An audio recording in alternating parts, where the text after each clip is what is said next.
Hola amigos nuestros. Hoy tenemos la suerte de contar en el Rincón Social y en las instancias cortas con Joaquín Pérez, secretario general de Uso, que además en este momento está recién llegado de Bruselas, que había una manifestación de sindicatos europeos con unas reivindicaciones que nos gustaría que nos explicaras, porque esto es muy novedoso. Pero antes quisiera explicar una cosa que para el Consejo Español para la Defensa de la Discapacidad y la Dependencia es muy importante. Hará unos 6 años o más, Unión Sindical Obrera se adhirió al Consejo Español para la Defensa de la Discapacidad y la Dependencia, CED. Y muchos podréis preguntar cómo es que un sindicato se adhiere a un movimiento social. Pues más de una vez hemos explicado que nuestra asociación es una asociación muy transversal y, por ejemplo, dentro de nuestra asociación tenemos escuelas de educación especial que están representadas en CED, pero también hay maestros. ¿Quién representa a los maestros? Los sindicatos. Tenemos más de 500 centros especiales de empleo, más de 60.000 trabajadores en centros especiales de empleo. Estas empresas, estos centros especiales de empleo están representados en CED, pero ¿quién representa a los trabajadores de estos centros especiales de empleo? Pues lo representan los sindicatos. Y asimismo, por ejemplo, pues las residencias, tenemos a CEAPS, Centro Empresarial de Atención a las Personas, con también miles de puestos de trabajo en estas residencias que también están representando, pues están representados por los sindicatos. Y como asociación transversal, y con esto doy la explicación pertinente, pues nos gusta que si hay unas empresas que dan servicio a las personas con discapacidad o en situación de dependencia, pues también nos gusta que estos trabajadores pues estén representados. Y entonces tenemos en CER la suerte de tener a Unión Sindical Obrera, también tenemos a FESIE y tenemos a Unión de Trabajadores de Centros Especiales de Empleo. Y dicho esto y en esta introducción, pues en las instancias cortas, pues como decía antes, contamos con Joaquín Pérez, secretario general de Uso. Joaquín, por tu reciente llegada a España de Bruselas, que como aquel que dice, hace unos minutos estabas bajando del avión, ¿qué estabais reivindicando los sindicatos en Bruselas, en Europa? En primer lugar, Albert, permíteme primero que saludar a todos los que pues vean esta iniciativa y primero agradeceros la invitación a pasar este estupendo rato y daros la enhorabuena por esta iniciativa en un momento en el que también muchas veces tiramos de flash y de Twitter y de información muy corta o de visualizaciones muy cortas. Y estos espacios yo creo que son pues bastante buenos, ¿no? Recuperarlos y sé que tratáis distintos temas además de una manera yo creo que bastante en profundidad. Por lo tanto, enhorabuena y encantados de estar adheridos con vosotros, estar juntos. Tenemos muchísimas cosas en común que compartimos, por supuesto, y lo que es nuestro, que es la defensa, por supuesto, de los trabajadores y de sus condiciones laborales, ¿no? Recién aterrizado de Bruselas para defender un poco pues, que no volvamos a esas políticas de austeridades de la Unión Europea. Se están oyendo ya muchos cantos de sirena. Europa sigue sin hacer algunos de los deberes que consideramos que son urgentes para hacer y nos preocupan distintos discursos en los que bueno, pues vuelven a utilizar pues, frases que ya conocemos del pasado y cambiar esta trayectoria que nosotros consideramos que había traído ya buena en los últimos años, la Unión Europea, pues de apostar por la gente, de apostar por el trabajo, de apostar por el empleo de valor, las empresas de valor y volvemos un poco pues, a ese ambiente un poco pues tenebroso, ¿no? De, bueno, hay que empezar a apretar, hay que empezar a recortar, hay que empezar el gasto público, la protección social. Bueno, esos discursos sabemos que luego muchas veces se traducen y condicionan algunas políticas que siempre van luego en detrimento de la ciudadanía, ¿no? De la gran mayoría, ¿no? Por lo tanto, pues es una manifestación preventiva con unos contenidos que podéis consultar, que son bastante más extensos, pero insisto que en definitiva lo que pedimos es que el trabajo de una vez se ponga en el centro de las políticas y como la teoría prioritaria de la Unión Europea y del Parlamento. Pues me parece muy bien. Evidentemente llevamos unos años complicados con la pandemia, con la guerra de Ucrania, se echó mano de los créditos del Banco Central Europeo y yo creo que esto, pues sí, está llegando al final y vendrán tiempos complicados pues que van a afectar a empresas, afectarán a los trabajadores, siempre muchas veces el más afectado es el más débil. Piensa que además de los trabajadores, pues aquí también las personas con discapacidad o en situación de dependencia. La dependencia está muy maltratada en España, muy Ujú. maltratada en España. Cada hora mueren 5 personas en situación de dependencia que no han tenido acceso a las ayudas. Entonces, pues toda reivindicación para que las capas más débiles sean atendidas es una buena reivindicación. Las personas mayores, de momento, el tema de las pensiones parece que se está resolviendo, pero la pirámide inversa de la que todos hablamos pues seguro que nos afectan. Pues muy bien por tu reivindicación. Y una cosa, Joaquín, en el año 2022, en marzo, hubieron elecciones sindicales y yo creo que pasará a los anales de la historia que saliste reelegido otra vez como secretario general con el 100% de los votos. Con un respaldo así se debe trabajar a gusto en un sindicato. Sí, sí, la verdad que sí. Fue nuestro Congreso Confederal, el 12 Congreso Confederal, y efectivamente pues la confianza pues, fue unánime en mi persona y en todo el equipo que me acompaña en la Comisión Ejecutiva Confederal y desde luego pues es un honor, es una responsabilidad muy grande y lo tomamos con muchísima ilusión, con muchísimas ganas, con muchísimas fuerzas, con muchísimos retos y también con muchas dificultades como tenemos como tercera fuerza sindical en España, pero bueno, a eso estamos ya acostumbrados. Vamos a ver qué tal hacemos este mandato. A este nuevo gobierno recién estrenado como sindicato, ¿qué les pedirías tú? Le pediría muchas cosas. Hombre, una de general, vamos a decir. Primero yo le pediría no solamente al gobierno, le pediría a todos los grupos políticos, yo creo que hay que relajar un poco la temperatura política, la temperatura del discurso. Llevamos ya muchos meses de crispación, llevamos unas elecciones que pasamos en el mes en verano y llegamos a Navidades con esa temperatura tan insoportable, ¿no? Para tener debates políticos de fondo, ¿no? Sí, hay cosas muy importantes y evidentemente pues también son dentro del debate político tienen que estar ahí, ¿no? Pero tienen que pegarse un poco más a lo que pasa en la calle, a lo que pasa en los centros de trabajo, a lo que pasa a la gente normal y corriente, ¿no? En su día a día y estamos viendo ya pues, diferentes discursos que yo creo que aportan bastante poco al bien común. Nosotros lo que pedimos fundamentalmente, lo que hemos trasladado al gobierno además de la felicitación en cuanto se conformó, es que esta tiene que ser la legislatura del trabajo. Tiene que ser la legislatura del trabajo, pero del trabajo de verdad, del trabajo estable, con jornada laboral suficiente, con un salario que permita vivir y que la gente desarrolle su proyecto vital. Y a partir de ahí, pues seguro que con un trabajo de buena calidad, otros muchos asuntos se solucionan si el trabajo va bien, ¿no? Eh, por supuesto, el mantenimiento y la recuperación del poder adquisitivo, que ha sido un poco por la China en el zapato de todos estos años, ¿no? Del tema de salarios e inflación, el precio de la vivienda, que es inalcanzable para muchísima gente, ¿no? O el tema de la energía, de los productos básicos o de otros suministros que hacen, ¿verdad? A muchas familias le hacen un roto importante, ¿no? Y, y luego, pues, lógicamente, pues todo lo que tiene que ver con lo laboral, con la legislación laboral, con ese cambio de nombre de los contratos que no ha corregido realmente la temporalidad y que los datos están ahí. Cuando un contrato hoy dura de media menos de lo que duraba hace 5 años, pues algo no estamos haciendo bien. Un contrato hoy en día, un contrato que hagan a día de hoy, la media de todos los contratos que hagan hoy, por ejemplo, pues es de 40 días de duración. Y eso no es un contrato indefinido, aunque le llamamos un contrato indefinido, ¿no? Es una figura que se ha desvirtuado por completo.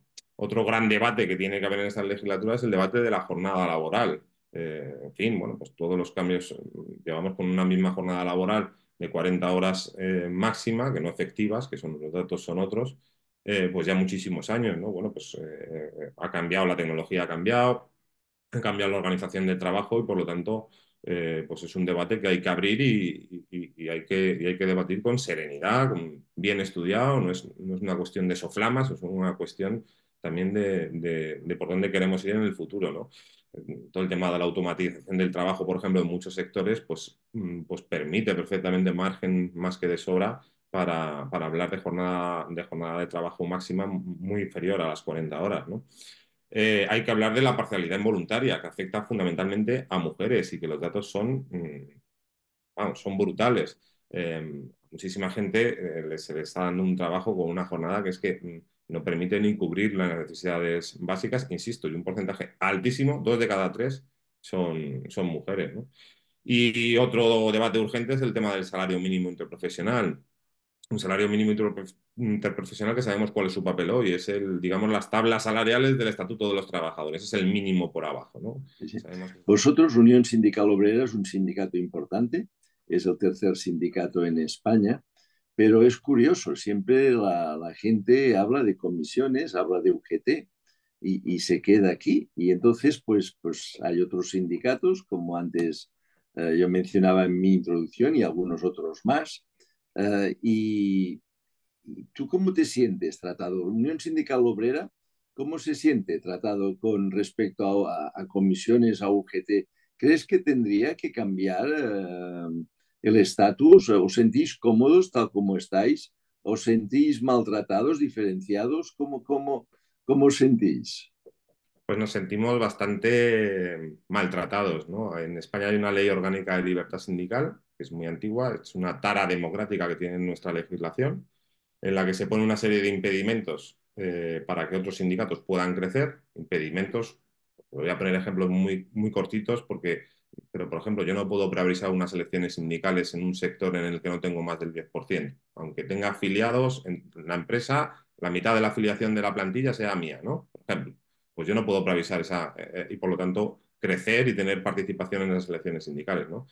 Luego se ha hecho un modelo de sindicalismo en España para que haya dos. Bueno, esos fueron los pactos de la Moncloa, en aquel momento seguramente es lo que había que hacer, pero eso se ha ido pervirtiendo y lo que tenemos ahora es un modelo sindical pues muy institucionalizado, con dos sindicatos muy institucionalizados, muy dentro de lo que es el juego democrático y a los que nos hemos acostumbrado a que, bueno, pues que tengan ciertas prebendas que no tienen el resto de organizaciones sindicales. Yo no solamente digo la mía, que es la tercera desde hace muchísimo tiempo, ¿no?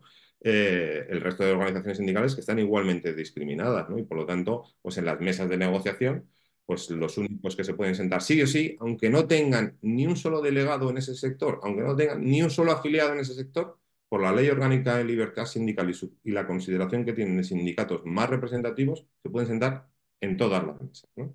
Y eso es un poco lo que a nosotros nos revelamos, ¿no? Nosotros no queremos estar con ellos porque sí, venga, queremos estar con ellos y entonces ya nos vale este modelo de diálogo social. No, no, es que el propio modelo institucionalizado del diálogo social es el que falla. Lo que tenemos que dejar es que la gente elija. Alguien piensa que si hubiese unas elecciones, no las va a haber, es utópico, ¿no? Pero unas elecciones generales, sindicales, ¿todo el mundo votaría a comisiones de UGT o se mostraría otra pluralidad que la hay en los parlamentos autonómicos, en el Congreso de los Diputados? ¿No la va a haber en el sindicalismo? Pues claro que la hay, ¿no? Bueno, pues es una tara democrática que ningún partido quiere meter mano porque, en fin, tener un sindicalismo y un diálogo social así, pues es muy cómodo para los que gobiernan. Organizaciones que te van con el cacito de vez en cuando, pues es más fácil el trato y la gestión. Y nuestro modelo sindical, precisamente, y nuestros valores son la antítesis de todo eso. Entonces, nuestra bandera fundamental es la independencia, pero la independencia real. Todo el mundo aquí, independientes hay muchos, ¿no? Pero independencia real de partidos, de corrientes ideológicas, de patronales. Un sindicato que siempre nos hemos autofinanciado con nuestras cuotas. Nosotros nos da igual que quiten todas las subvenciones mañana, no habría absolutamente ningún problema estructural ni nos crearía ningún roto en la organización. Y luego lo que nos defiende ideológicamente es el trasfondo, ¿no? La cultura sindical. Nosotros defendemos un humanismo que pone a la persona en el centro de las decisiones económicas, de las decisiones laborales, de las decisiones políticas de toda índole y un sindicato que es de los trabajadores. Las secciones sindicales son nuestra base. Nosotros no, cuando hay un conflicto en un sector, son los propios afiliados de ese sector los que deciden lo que hay que hacer, con asesoramiento, pero sin interferencias o injerencias del aparato. Y eso desde luego nos diferencia muchísimo, ¿no? Otros pues están más atados por eso, ¿no? Y luego eso nos da una libertad, esas señas de identidad que no tienen otras organizaciones sindicales. Yo llevo ahora, bueno, todavía no, 5 años y pico de secretario general. Y en todo este tiempo he tenido reuniones con 3 ministros de trabajo diferentes, una del PP, una del PSOE, otra de Podemos, ahora de Sumar, y en todas las reuniones, las bases de esa reunión y el contenido de esas reuniones han sido exactamente el mismo discurso. Otros lo modulan en función del gobierno en el que esté en el poder o del gobierno autonómico en el caso de autonómico. Bueno, pues es una gozada el sindicalismo así, ¿no? Un sindicalismo sin padrinos en el que mandan los afiliados. Está bien, está bien. Bueno, pues para los que a lo mejor no conocen muy bien el mundo sindical, esto me recuerda a un político que en el 2015 hablaba de la casta, ¿no? Y decía, nosotros no somos la casta. Entonces, parece ser que dentro del mundo de los sindicatos también hay la casta y los que no sois la casta.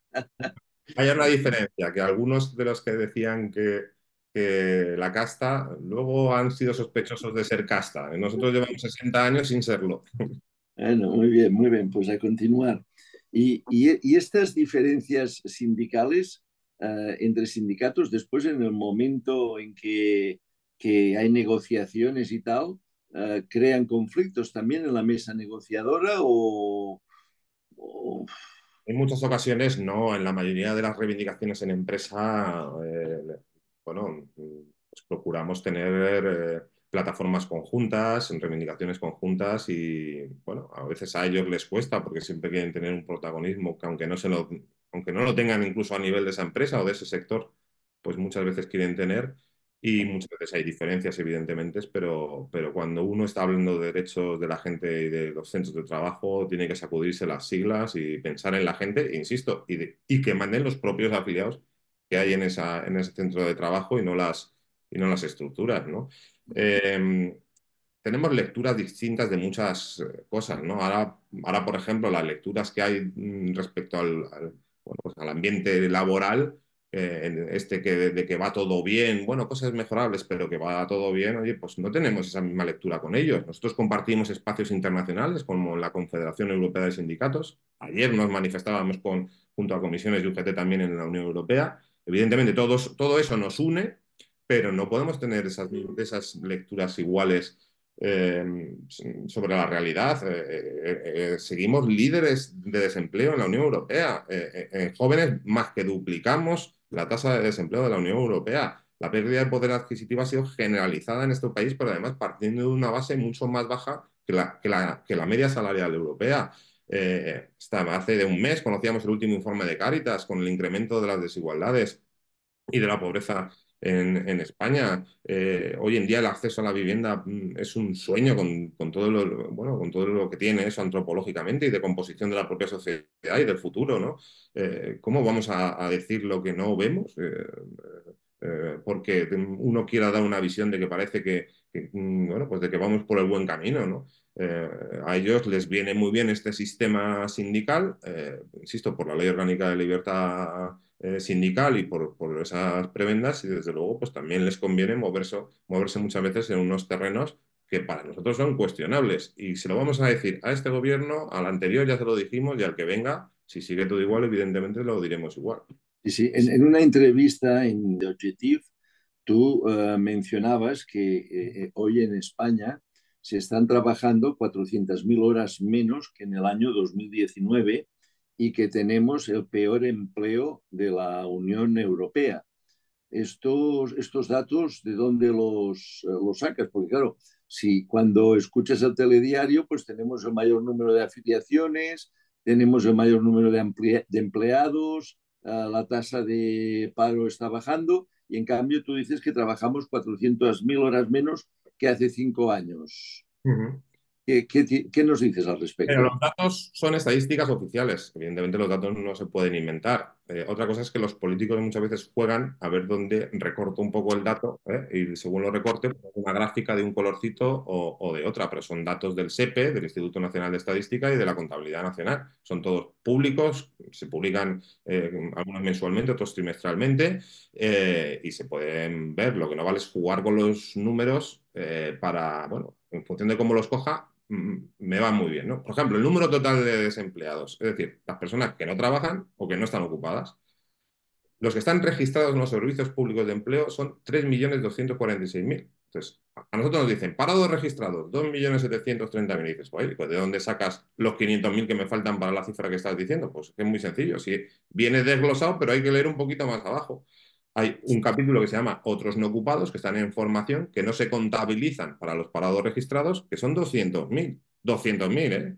Hay otros que se llaman con disposición limitada o con demanda de un empleo específico, que tampoco están trabajando, que son 315.000. Si uno suma, le sale 3.250.000. Todas esas son personas inscritas en el SEPE que no trabajan, es decir, sin actividad. No es un dato inventado. Esa, en la primera página del paro que se publica mensualmente. Lo que pasa es que al político le interesa decir, parado registrado, 2.730.000. Fuera. Esa es la cifra oficial.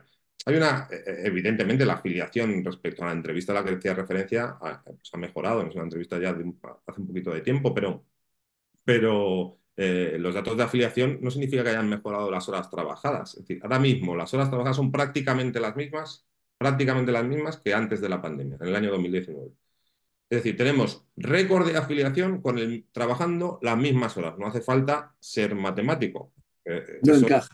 Bueno, eso no encaja, eso es parcialidad y son fijos discontinuos. Es decir, gente que trabaja, para entendernos en un lenguaje coloquial, los bolos del fin de semana, o si queremos, pues Papá Noel es un fijo discontinuo también porque trabaja unos cuantos días en Navidad, ¿no? Pero, y no le contabilizamos como un desempleado el resto del año. Bueno, pues si quieres que no lo contabilizamos, pues no lo contabilizamos, ¿no? Porque trabaja unos días al año. A cualquier cosa le estamos llamando empleo. Los datos la semana pasada hemos hecho un estudio que vamos a pasar a medios también el mes que viene con la contratación hasta el mes de noviembre. Es decir, ¿qué ha pasado en todo el año 2023? Para que nadie diga, oye, no, esto es fruto de la temporalidad, del verano, de... No, no, no.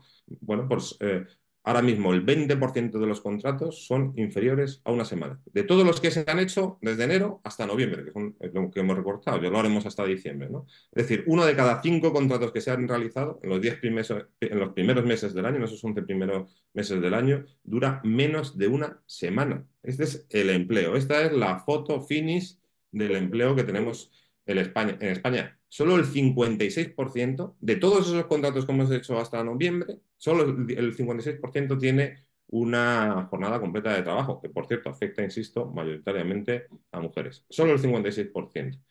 Y luego hay datos insisto, no hay que hacer falta ser ni estadístico, ni matemático, ni nada. Llevamos desde enero hasta noviembre, si sumas todos los contratos que se han hecho de trabajo, que están publicados en la página del Ministerio, se han hecho 14.328.000 contratos. No digo más cifras para que sea rápida la afiliación a la Seguridad Social ha mejorado en 510.000 personas. Esto es lo que primero nos están vendiendo, ¿no? 510.000 personas más afiliadas a la Seguridad Social. El empleo va bien. Oye, pues si uno dice, oye, de 14.300.000 contratos me ha subido la afiliación 510.000, esto significa que cada uno de esos 510.000 ha hecho una media de 28 contratos en estos 11 meses. Es decir, 2,5 contratos al mes. Entonces, con una duración media de esos contratos de 12 días. Oye, ¿va bien el empleo? Es muy fácil. Si de esos 14 millones de contratos, solamente el 10% se quedasen realmente en el mercado laboral, solamente el 10%, de esos contratos tan indefinidos y tal, el 10%, oye, pues terminaríamos con el desempleo en año y medio. O sea, en año y medio tenía cero. Paro en España, cero. Todo el mundo trabajando. Sí, sí.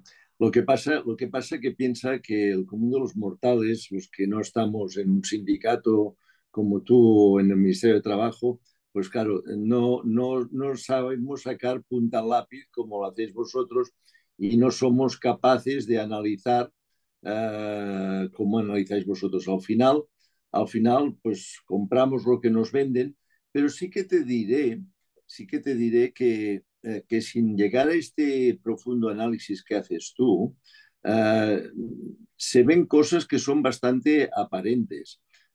Por ejemplo, pues todos los empresarios se quejan de que no encuentran trabajadores. Por ejemplo, nosotros en el Consejo Español tenemos la asociación más importante de residencias que se las ven y se las desean, con 3 millones de parados, de contratar personas para trabajar en las residencias. Este es un dato curioso si pensamos que hay 3 millones de parados. Otro dato curioso es que, como decía yo antes, la inmensa mayoría de empresarios dice que les cuesta muchísimo encontrar trabajadores, pero es que después ya dentro del gobierno, para solucionar estos temas, ves que el mismo gobierno tiene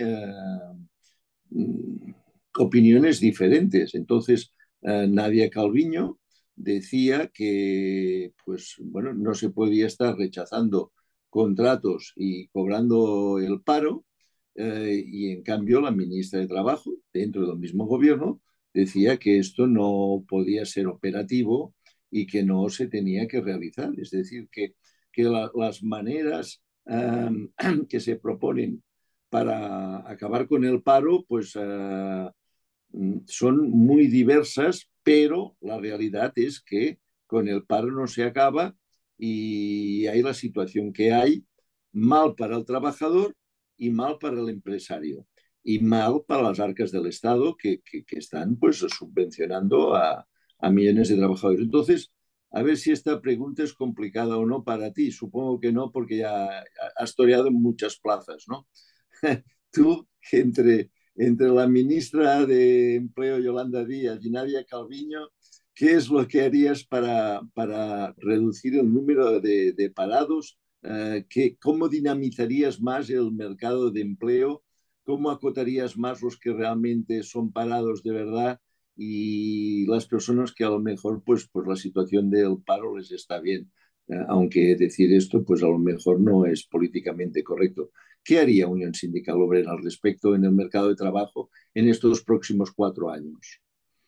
Primero, es muy importante conocer de dónde venimos. Eh, la grandísima mayoría de desempleados en nuestro país son parados no la inmensa mayoría, pero un número muy importante son parados de larga duración. Son gente que viene de una profesión, de hacer una profesión durante una serie de años y con una edad pues, generalmente avanzada, pues o bien por la digitalización, por la automatización o por otros motivos, pues se ha quedado de lado en lo que ha sido su oficio toda la vida. Entonces, primero, el no hacer sospechoso pues, a que la gente no quiera trabajar. La gente quiere trabajar.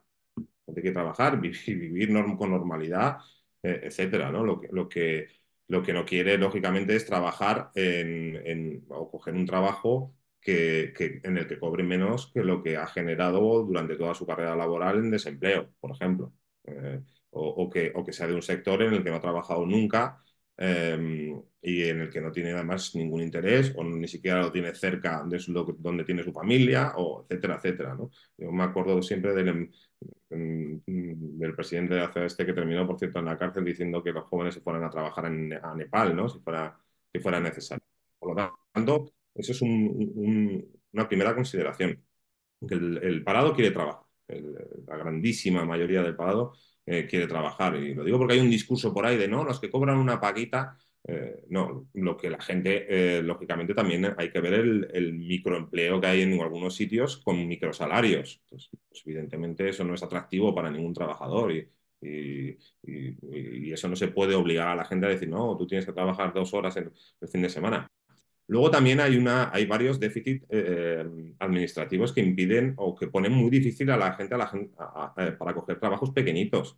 Es que hay trabajadores que tienen que elegir si seguir cobrando un subsidio o trabajar. Luego saben que cuando vuelven de trabajar, aunque sea con un contrato muy pequeñito, porque sabe que le va a durar solamente 20 días, luego no sabe si va a tener otra vez el subsidio o puede conservar el tiempo que no había gastado del anterior o tiene que estar eligiendo. Es decir, luego tenemos una burocracia laboral con lo fácil que sería que una persona sencillamente pues la prestación, tanto de desempleo o el subsidio que fuera, la cobrase, pues quedase paralizada en el momento que una persona coge un trabajo, da igual que sea de 5 días, de 15 o de 100, y luego que esa paralización le contase para cuando vuelve otra vez al desempleo, a no tener ese trabajo y que sea un suma y sigue. Eso seguramente fomentaría mucho más que presiones de coger puestos de trabajo ni para los que estás capacitado, ni que tienen una consideración o que tienen un desplazamiento o unas condiciones que no puedes asumir, ¿no? Pero lo que sí que es verdad Y para saber de dónde venimos es que venimos de un fracaso absoluto de las políticas activas de empleo. En este país se llevan muchísimos años, tirando cantidades ingentes de dinero para cursos de formación inservibles, para orientaciones laborales que en verdad terminan siendo un papel en un corcho en una oficina del SEPE, y por lo tanto es un fracaso de todas las políticas de formación, de dirección hacia el empleo, etcétera. Ahora mismo los políticos saben perfectamente dónde están los nichos de empleo. Bueno, la pregunta es, ¿por qué no se abren los centros de formación profesional, por ejemplo, por las tardes, para que la gente que está desempleada vaya a formarse sobre esos empleos que tienen empleabilidad? Bueno, ¿por qué no se abren? ¿Por qué no se forma directamente ahí y se destinan los recursos? Pues en vez de para 1.000 cursos, o perdón, para 1 millón de cursos inservibles, pues vamos a centrarlos en 100.000 que sean buenos, pero que tengan realmente un trabajo. Si la gente supiese el dato de la empleabilidad o vamos a decir, de la eficacia de la formación que se da con fondos públicos para desempleados o para gente que está trabajando pero quiere mejorar su puesto de trabajo, se tiraría de los pelos, diría, pero ¿cómo estamos tirando esta millonada todos los años? Bueno, pues menos del 3%. Otra vez no son datos de uso, son datos del propio ministerio. Menos del 3% de las personas les sirve esa formación para mejorar su puesto de trabajo o para acceder a un puesto de trabajo nuevo. Por lo tanto, ahí lo que hay que hacer es parar, y lo que habría que hacer es empezar a cambiar todo lo que tiene que ver con las políticas activas de empleo. Mira, hace unos días hemos hecho una encuesta, bueno, hace unos meses, pero la hemos continuado con el Día Internacional de la Juventud. Y hicimos una encuesta, bueno, sobre todo a gente muy joven, menores de 30 años todos, y los datos, la verdad es que, bueno, pues eran bastante preocupantes, ¿no? 3 de cada 4 chavales o jóvenes en España considera un país hostil laboralmente, nuestro país. O sea, somos un país hostil laboralmente, ¿no? Y eso nos hace también como eso es un fracaso como sociedad y como, mm, mm, bueno, en general, ¿no? Como proyecto laboral de un país, ¿no? Que vean esa hostilidad, ¿no? Desde luego, fondos hay, políticas se podrían, desde luego, hacer, y los empresarios que no encuentran puestos de trabajo o gente formada por puestos de trabajo, yo creo que tendríais que demandar precisamente, ¿no? Que se destinen esos fondos para que haya formación para toda esa gente, que hacer sectores que sean atractivos, por supuesto también salarialmente y en las condiciones laborales, pero además, sobre todo cuando estemos hablando de unos sectores que tienen una alta estabilidad laboral, que es decir, que son atractivos, que no son de campaña navideña, ni son comerciales eh, puros y duros, ¿no? Entonces, por lo tanto, yo creo que ahí tenéis también mucha labor que hacer, desde luego, Exacto. compartida. Hay un problema que tú conoces y quiero tu opinión. Dentro de los centros especiales de empleo, se da la paradoja de que hay dos tablas salariales. Y entonces, trabajadores que hacen el mismo trabajo pueden cobrar salario mínimo, pongamos por caso, o un salario del sector que puede estar entre el 15 y el 25% por encima. Y el trabajo es exactamente el mismo. Y entonces dices, bueno, ¿y esto por qué está pasando? Pues es muy sencillo. Depende de quién es el propietario de aquel centro especial de empleo. Si es una fundación, una cooperativa, es una asociación, un ente público sin ánimo de lucro, pues cobran los salarios más bajos. Si aquel centro especial de empleo es propiedad privada, pues cobran salarios más altos, haciendo exactamente el mismo trabajo. Entonces, aquí se ha intentado pues poner de acuerdo a la patronal con comisiones UGT. Vosotros no estáis por muy poco no estáis en el convenio, de decir, oye, busquemos un salario que sea igual para todos, que no sea el salario mínimo, ni sea el 25% más del salario mínimo, y que sea justo, pero como mínimo que se rompa con el paradigma de que a igual trabajo, diferentes salarios. Desde uso, ¿esto cómo lo veis?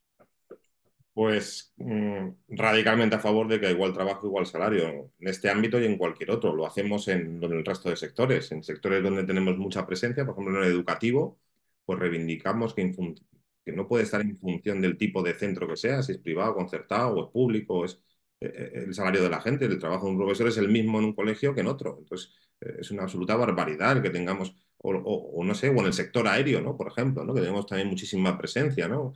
A todos os sonarán las huelgas que a algunos a lo mejor le hemos creado dificultades, ¿no? Las huelgas en distintas Sí, compañías aéreas que hemos ido. Bueno, pues uno de los temas fundamentales es este, ¿no? Hemos llegado a tener tripulantes de cabina, es decir, los que nos atienden en el avión, hemos llegado a tener el mismo avión, 3 tripulantes de cabina con 3 condiciones laborales distintas, salariales, de vacaciones, etcétera, etcétera, ¿no? Uno contratado por la empresa principal, otro contratado pero con un contrato en Irlanda y otro un contratado mediante una subcontrata. Y los 3 cobran distinto, los tres tienen... Esto es una barbaridad, esto es... em, por lo tanto, nuestro posicionamiento es absolutamente firme en que los trabajadores, da igual, o lo hacemos con las subcontratas en otros sectores, industriales, de servicios, en el que exigimos que las condiciones laborales sean la misma que para la empresa contratista, ¿no? Y por lo tanto, en esto todavía con más razones, con más razón, ¿no? Lo que sí que nos hemos encontrado a veces con uso, ¿no? Lo hemos comentado alguna vez, Albert, ¿no? En algunos da pena, ¿no? A veces, bueno, da pena y rabia, ¿no? Encontrarnos con centros especiales de empleo en el que su esencia ha sido, pues a veces pervertida, ¿no? Y que han optado a concursos públicos o con una empresa y con un centro especial de empleo, pues para abaratar costes y, bueno, pues no sé si se puede llamar fraude, ¿no? Pero desde luego es una decepción económica y social y desde luego para nosotros eso no es integración, es picaresca, es competencia desleal, es jugar un poco a veces con la gente y además vosotros que trabajáis tan cerca con este colectivo lo sabéis sí. muchísimo porque yo, lo sufrís y, y si una persona puede acceder a un puesto de trabajo, digamos, estándar, debe cobrar lo mismo que cualquier otra persona que pueda trabajar en ese puesto. Yo creo que es un tema de dignidad, no es que es un tema legislativo, ¿no? Te puedo comprar el discurso, puedo estar totalmente de acuerdo contigo, pero si hay cosas que son difíciles de solucionar, esto ya casi es imposible, porque claro, eh, si, si tú y yo estuviéramos, no sé, pues dirigiendo una empresa de fabricación de coches de estas de importantes, no sé si estaríamos haciendo lo que hacen todas para ser competitivas, que al final en la fábrica solamente se ensamblan las piezas. Ujú. O sea, una pieza te viene de la China, otra pieza se ha subcontratado con una empresa de otro país que a su vez, para ser más competitivo en el contrato de aquella subcontrata, perdona la redundancia, lo externaliza pues a un centro especial de empleo o a otro país, o sea, la carrera para abaratar costes, nos guste o no, hoy es una carrera que es muy difícil de ponerle freno, de ponerle freno. Tanto es así que seguramente si analizáramos todas las prendas de vestir que llevamos puestas, pues pocas estarían fabricadas en España. O sea, serían todas fabricadas fuera a salarios de 50, 100, 150 euros al mes o 200 con muchísima suerte, ¿no? Entonces es un mundo muy global donde compramos en todo el mundo y vendemos en todo el mundo. Y los centros especiales de empleo nos es a veces complicado. Te lo digo, nos es porque yo tengo un centro especial de empleo con 5.000 personas con discapacidad. Nos es un poco difícil huir de esta situación, ¿no? De esta situación. Es más, el mismo cliente muchas veces es el que te marca el precio. O sea, no, o sea, nos gustaría a veces, no a nosotros, yo creo que a qué empresario no le gustaría pagar pues un 20, un 30, un 50, un 100% más de lo que está pagando, pero al final el cliente le dice, oye, si no es a este precio, pues no te compro porque tengo gente que me lo vende a este precio. O sea que estamos en una sociedad muy complicada, ¿no? No te lo tengo que contar, que tú eres muy listo. Hay que ¿Eh? cortarlo poco a poco. Hay que... otra pregunta que te quiero hacer. Mira, dentro del Consejo Español tenemos a la Asociación Nacional de Centros de Educación Especial. Ujú. En mi caso, por ejemplo, yo tengo un hermano con discapacidad intelectual que hace ya 65 años iba en Barcelona a un colegio de educación especial. Empezó yendo a un colegio ordinario, todos los chicos iban pasando de curso, él se quedaba y al tercer año, pues el director llamó a mis padres y les dijo, oye, este chico aquí no, estamos hablando también de hace casi 70 años, ¿eh? Pero este chico aquí no tiene recorrido, hay soluciones para personas como él, que son las escuelas de educación especial. En España tenemos casi 500 escuelas de educación especial y hay miles de profesores, además gente muy preparada, muy vocacional, muy, muy entregada y además muy necesaria para el colectivo de chicos con discapacidad, ¿no? Las estadísticas, tú que eres un hombre de estadísticas, las 230, de los 230 y pico mil alumnos con necesidades educativas especiales, 40 y pico de mil alumnos están en la educación especial porque son alumnos que tienen una ubicación difícil en la educación ordinaria, incluso con apoyos. Entonces, la LOMLOE, de alguna manera, lo que nos vino a decir la última ley de educación es que estas escuelas de educación especial pues tenían que desaparecer. Todos los alumnos, sea cual fuera su discapacidad y su grado de discapacidad, tenían que estar en la educación ordinaria, ¿no? Entonces aquí no solamente se juega el derecho de elección de escuela por parte de los padres, no solamente se juega con la felicidad de los niños, pensemos que los niños con discapacidad en la escuela ordinaria están con un nivel de bullying del 90%, sino que estamos jugando con miles y miles de puestos de trabajo de personas que están en las escuelas de educación especial, ¿no? Entonces, ¿tú qué les dirías a estas personas? Porque nosotros son maestros, son fisioterapeutas, logopedas, la cantidad de apoyos que hay en la educación especial es inmensa, ¿no? A todas estas personas, desde uso, ¿qué les decís ante el hecho de la LOMLOE que les quiere cerrar sus centros y acabar con sus puestos de trabajo? Vosotros sabéis, la posición que hemos tenido ha sido de mucha confrontación con la LOMLOE. Primero, pues una legislación que no se ha hecho desde el consenso. Estamos acostumbrados a que en materia educativa los borradores de trabajo y muchas veces los documentos finales los haga gente que no ha cogido una tiza en su vida, que no ha estado en un centro de educación especial en su vida, que no ha tratado con esos chavales en su vida y que prácticamente el peso en toda esa normativa, tanto de los profesores como de los especialistas de la educación, de pedagogos, eh, en general, de todo el mundo, de los profesionales de la educación que entienden de estas cuestiones, pues es testimonial y, bueno, les dejan ahí apartados, ¿no? Parece que tienen solamente sus intereses profesionales, ¿no?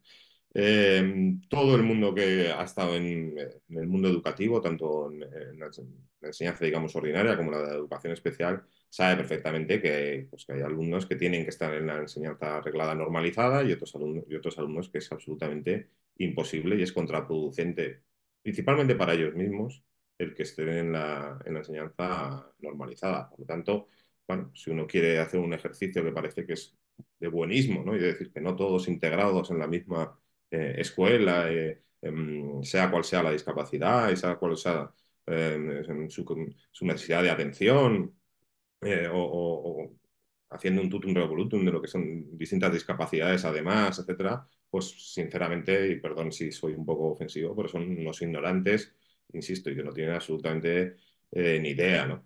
El gran problema de la LOMLOE pues, es un poco los trasfondos que hay siempre, ¿no? Los tufillos que siempre hay en todas las leyes educativas en este país, que no somos capaces de verdad de ponernos de acuerdo, ¿no? Siempre está muy politizada, son leyes educativas ideológicas, el peso pedagógico o académico está supeditado a lo ideológico, no hay un cienticismo educativo en las bases de esas leyes educativas. Y a las pruebas nos remitimos. Salió publicado la semana pasada el informe PISA y con esos datos nuevamente desastrosos. O sea que vamos viendo en popa en educación, ¿no? Y nosotros lo llevamos diciendo muchísimo tiempo, ¿no? Bueno, pues un poco hablábamos antes de las políticas activas de empleo. Este es de los temas en los que hay que pararse y pensar antes de actuar. Y no puede ser que tengamos leyes educativas que fracaso tras fracaso y que sigamos un poco en la misma dinámica, ¿no? De politización máxima, ¿no? Tiene que ser una cuestión de consenso, de pactos, porque la educación tiene que ser una prioridad social y política. Educación normalizada, la educación especial y cualquier otro de los ámbitos, por supuesto, el universitario, que también tiene muchísimos déficits, y ahí también está la lista de las 100 primeras universidades del mundo, en el que, por supuesto, no aparece el nombre de España por ningún lado.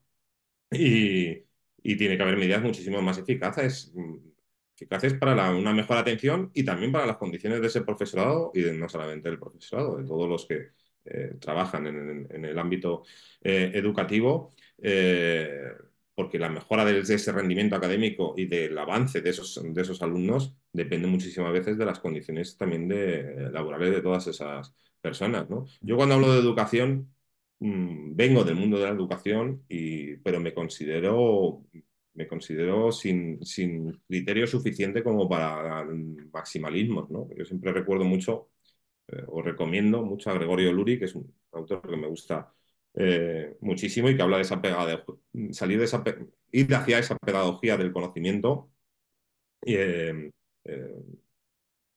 y no a esa pedagogía que llama el emocional, ¿no? En el que estamos un poco viviendo, ¿no? En ese ambiente educativo, ¿no? De formación del alumnado y que nos instaura en una mediocridad muy preocupante y que ya es crónica en España. Sí, sí, sí, realmente el informe PISA fue demoledor. Y, por ejemplo, como yo decía antes que estoy en Barcelona, en Cataluña nos ha situado pues como la última comunidad, cuando siempre habíamos sido un referente en muchos ámbitos, ¿no? Entonces, pues sí, sí, son toques de atención que a lo mejor tendríamos que gestionar de otra manera. Podríamos hablar de pensiones. De momento, ¿estás contento con la política de pensiones? Y acaba, por favor, pues no sé, diciéndonos lo que tú creas que no te he preguntado y que te gustaría decir. Con el tema de pensiones también hemos sido muy críticos con la anterior reforma, que por cierto se está aplicando. La gente no sabe que todavía se están aplicando los periodos en los que sube en los años de cotización y, por lo tanto perjudican la cuantía de la pensión al final, tanto el cálculo de pensión de la anterior reforma. Parece que las pensiones ahora las están reformando, ¿no? Pues es otro de los debates que está bastante banalizado. ¿Cuánto van a subir la pensión? El IPC. Pues entonces el gobierno lo está haciendo muy bien. Me da igual, este o los anteriores, lo que sea, ¿no? Parece que el único objetivo de las pensiones, no, es que es mantener el poder adquisitivo de las actuales, de las que hay ya, ¿no? Y desde luego, pues eso es un reduccionismo pues muy banal. La realidad es que se ha hecho una reforma de las pensiones que baja el importe vía cálculo y vía tiempo de cotización necesario para que no tengas coeficientes reductores, que por otro lado se ha tomado un camino paralelo con esa privatización, con los planes de pensiones de empresas, que por cierto el otro día se constituyó su órgano director, que también tenemos una nota web muy interesante, no me voy a alargar con esto, ¿no? Con esos planes de pensiones de empresa que en definitiva lo que tienden es pues, eso, a la semi-privatización, al que sálvese quien pueda, al que dentro de 40 años vamos a ver quién tiene pensión y quién no, pero bueno, si tú has sido listo o tu empresa ha podido hacer un plan de pensiones de empresa, pues entonces es un privilegiado y si no, pues tendrás una pensión subsidiaria, ¿no? Tender hacia los 70 años de edad de jubilación y a tener más de 40 o 40 y pico años cotizados para conseguir tener el 100% de la pensión, hoy en día es imposible para una grandísima mayoría de gente. Por lo tanto, lo que están haciendo es reducir los importes de cotización de esas pensiones. Aparte que hay oficios que trabajar a partir de ciertas edades. Es absolutamente físicamente es imposible. Es que no. Bueno, en el sector de la discapacidad, por ejemplo, entre otros, ¿qué queremos? O me da igual, o de las escuelas infantiles. ¿Queremos de verdad gente de 68 años recogiendo niños del suelo en una guardería infantil? Pero si es que... eh, eh, no, la vamos a penalizar te faltan años para alcanzar la edad de jubilación y por lo tanto lo que te vamos a reducir es la pensión un 17%. Yo llevo trabajando toda la vida, más de 40 años. Ahora me vas... Entonces, desde luego, somos bastante críticos, por resumirlo, y, y creemos de verdad que la reforma, desde luego, no tiene que ir por eso, por incrementando años de forma discrecional y rebajando el importe de las pensiones, ¿no? Y yo no sé, para terminar, ¿no? Para terminar, por supuesto, también pues, agradecer toda la relación magnífica que tenemos con vosotros. También como agente social, pues agradecer, bueno, todo ese compromiso que tenéis desde CED, desde vuestros inicios, pero sé que además al ver que lo tenéis personalmente, porque he tenido la oportunidad de charlar contigo en distintas ocasiones y desde luego estáis en una serie de sectores en los que esto no es un sector en el que se meta Google para ganar dinero o los grandes magnates, los grandes bancos, los grandes bancos de inversión, pues no se meten en vuestro sector para ganar dinero porque es un sector que sabemos pues que tiene un componente social que es vital para el desarrollo de la sociedad y para la dignificación de las personas, ¿no? Y qué cosa más digna que esas personas, aparte de todo el tema educativo, pues desde luego tengan una vida digna tanto en atención como lo más lindo del mundo, que es poderte ganar tu sustento con tu esfuerzo, ¿no? Y desde luego en eso hacéis una labor que estoy seguro que si lo tuviese que hacer la administración sería incalculable lo que costaría eso a las arcas públicas, ¿no? Por lo tanto, también daros la enhorabuena en eso y nada, y ponernos a disposición, como sabéis siempre al ver, pues para que todo lo que sea aportar para la mejora de las condiciones laborales y empresariales también, por supuesto, para que la empresa tire para adelante para todos esos trabajos, pues nos tenéis para lo que queráis. Así es, por experiencia sé que así es, que no son palabras, que son hechos. Muchísimas gracias, Joaquín, que podamos mantener muchas charlas más y que podamos colaborar muchísimo más, pues, en beneficio de todas las personas que de alguna manera necesitan. Muchísimas gracias y hasta otro día. Gracias.